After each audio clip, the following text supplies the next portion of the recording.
Back in the 1800s, there was a family called the Eddy family, a mom and a dad who had 11 children who were all, with the exception of one, given this gift, or born with this gift of clairvoyance, their second sight, where they could contact the spirit world, they could predict the future, they could do all sorts of miraculous things.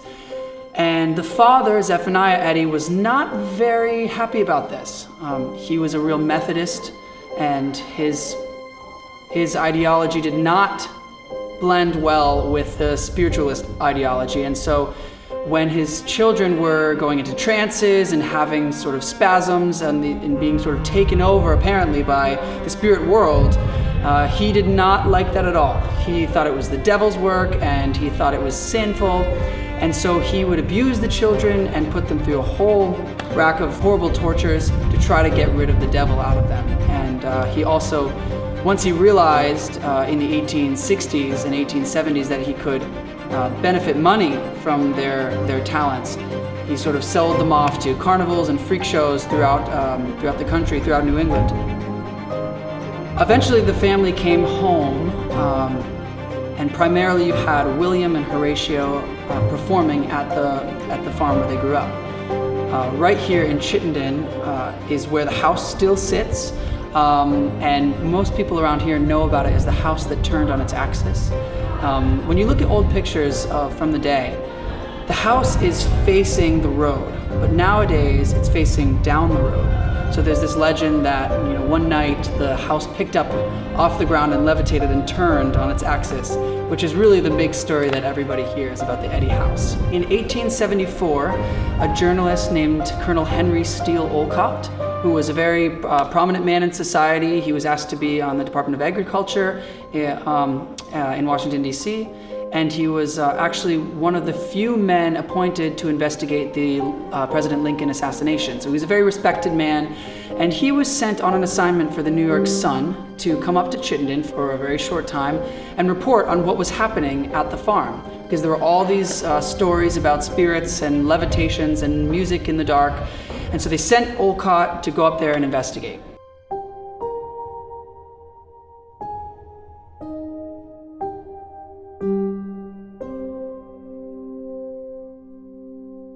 Hi, I'm Val Giese, and I'm playing Horatio Eddy. My name is Garrett Wheat, and I'm playing William Eddy. Hi, my name is Kim Moyer, and I am playing Madame Helena Protorovna Blavatsky. My name is Mickey Lane, and I'm playing the role of Harriet Critcham. My name is Eric Ray, and in this production I play Anson Ladd and Mr. David Tupper. My name is Andrew Hamling, and I'm playing Dr. Beard. My name is Bill Cruikshank, and I am playing Olcott. My name is Michaela Eckler, and I'm directing the show. So all of the characters are kind of archetype for the type of people that were found at the farm. My character, what is she like? She is an elder woman, I would say, from the Appalachian area, and she lost her daughter years ago, her little baby Hattie. She just wants more than anything in the world to see her baby again, and she is convinced that the Eddy brothers will help her see her baby. My character, Dr. Beard, is from New York. He is a physician, and he is in his late 30s, early 40s. He's very skeptical. He's written several articles and books, and he doesn't believe the Eddy brothers, and he's come to actually disprove them. So he's already come into the story with a certain perspective, and he just is looking to justify his perspective. Her situation here at the farm is to find out, to sort of discover whether the brothers are charlatans or are they real in their production of spirits and languages and costumes. I think she came as a skeptic, and then she left more as a believer. Olcott, who is coming from the newspaper in New York to try and investigate what is happening at the Eddy farm. Anson Ladd is scared and angry. He hears the rumors around town and really wants to put a squash, to this whole thing. It's scaring his family, and it scares him most of all, which I think is the biggest drive for at least the whole prologue of the show. And Mr. David Tupper is like a complete 180 from Anson Ladd. He is very calm, collected. You know, he's done a lot of ththings he's not proud of, which I think, you know, makes him very wise, very experienced. Then you have the three Eddy characters, the Eddy siblings, who contrast each other in their own ways. William Eddy, who's the oldest, I kind of characterize him as the type of spiritualists who even exist today, who are in it for the money. You know, they know deep down that what they're doing is fake. Perhaps they're very clever magicians, have a really good way of talking to people and using the technique of cold reading and giving people readings that seem genuinely psychic, but aren't. And so he really represents that kind of person. And then you have, on the other side, you have Mary Eddy, his youngest sister, who completely believes in her gift. Perhaps in this version of the play, or this version of the story that I'm telling, Mary is the one who really does have the gift. She truly believes she has it, and she believes that with her gift she can help people. So she's doing her goodliness through this gift, and William, on the other hand, is doing his goodliness by earning money and sort of getting back what he can for all the torture he's been through for the nightmare he's been through in his life.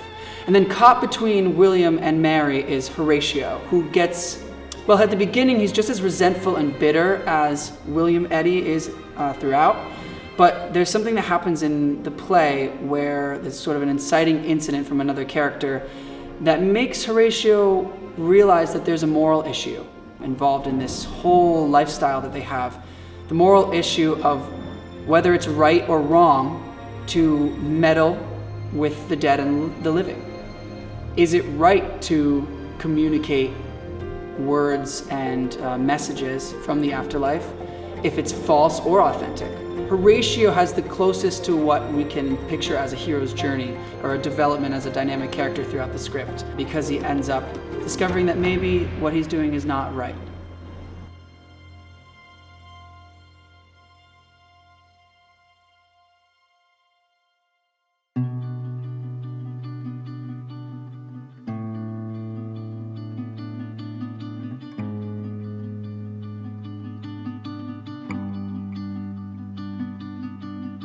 Everybody in Vermont knows the Eddy story. I had a teacher whose name was Mr. Eddy, and he is related to the Eddy family. The fact that there's still ancestors living, knowing that you're a part of something bigger than the show, is really inspiring, and it just makes you want to do it right. I was absolutely acquainted with the Eddy story. I live in Chittenden, and upon arriving here about 35 years ago, they were the story that was told to me almost from the beginning. Always sort of heard of the Eddy brother lore, but didn't actually know if it was real or not, but it was sort of a part of my upbringing. So how did the project start? A couple years ago, February of 2016, myself and Matthew Eckler began working on a project that was going to be a kind of magic show. And we wanted to do a magic show that was based on the sleight of hand and the magic tricks that the old mediums of the Victorian era used to use, the fraudulent mediums. And as we were working on that, we thought we might as well put a sort of narrative to the magic show. We ended up exploring all sorts of different stories involving the American spiritualist movement, and we discovered the Eddy family story. The story happened 7 miles from the house I grew up in, right in Chittenden, Vermont. Since then, it's been a long process of researching the family, researching the time period, and creating a play that explores their story. I found a lot of opposites playing against each other. You have the opposites of authentic and fraudulent. You have good and evil. You have right and wrong. The light circles and the dark circles. Rationality versus fanaticism. All these characters are trying to find out an equilibrium between these two opposites. And hopefully that can be a compelling enough journey for the audience to follow along with, to enhance the environment and give people a real feeling of being at a seance out in the country, in a barn. We've included magic routines embedded in the script. So we have people in the audience who will be getting this sort of feeling of having their minds read or being in touch with the other world. So it gives people a really personal connection to the script while also having this really haunting sensation throughout the whole experience.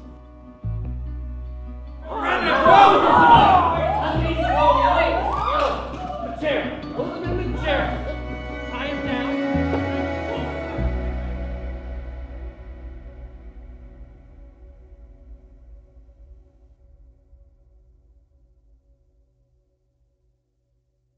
If the stories of them being tortured by their father are true, are accurate, why would he do that if their behaviors were so disturbing to him and so embarrassing and so alarming to him that he would beat them, but then he would take them on tour? So that feels like something was going on that we just can't understand. I believe also that they could have been showmen and taken whatever talents they had or experiences they were having and maybe exaggerating them a bit.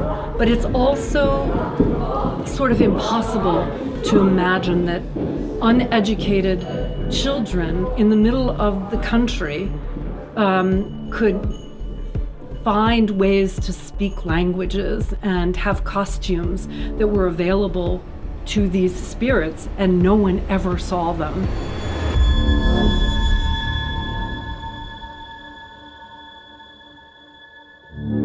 I think there are so many things that don't match with the idea that it was just pretend or just a show. I think a lot of it was real.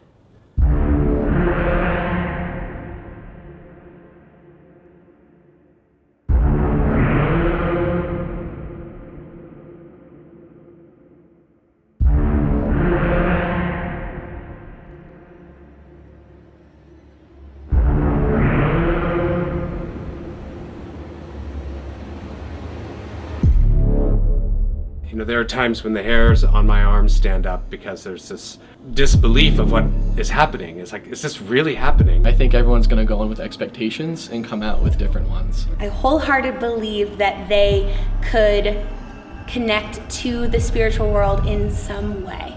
Do I think the Eddys are authentic? Well, I think that there's probably a lot to that.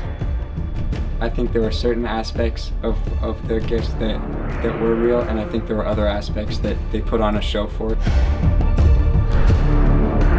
I've had some very strange moments in my own life, so who's to say? October 5th, 1874. I certify that I was present on the occasion of Miranda Eddy's death, that I held her.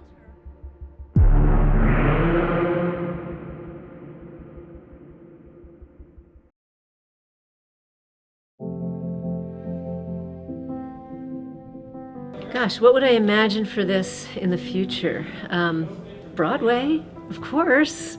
I mean, it's an amazing story. It's filled with fabulous characters who believe in so many different things, and it's one of those shows, I think, that will have people leaving the theater questioning what they just saw. Is it real? Is it not real?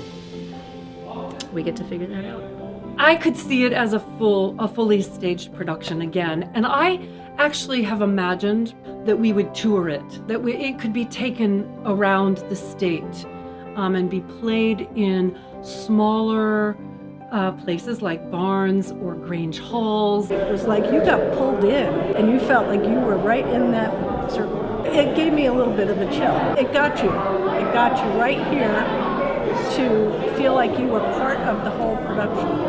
Every single character, you could feel them for what they were. There's a moment in the play where Dr. Beard hears a voice that could very easily be his mother, and I'm very moved by that. And at one of the rehearsals, moved to tears when I was doing the scene with Mary Eddy, who talks about the little boy losing his mother, and she says something like 1,000,000 tears behind those eyes, and I just welled up believing that in that moment he does hear his mother, but he doesn't want to believe them. Are we big enough to accept all the evidence that comes in from all sides, weigh it, and then come up with a benign solution? The play has something for everybody.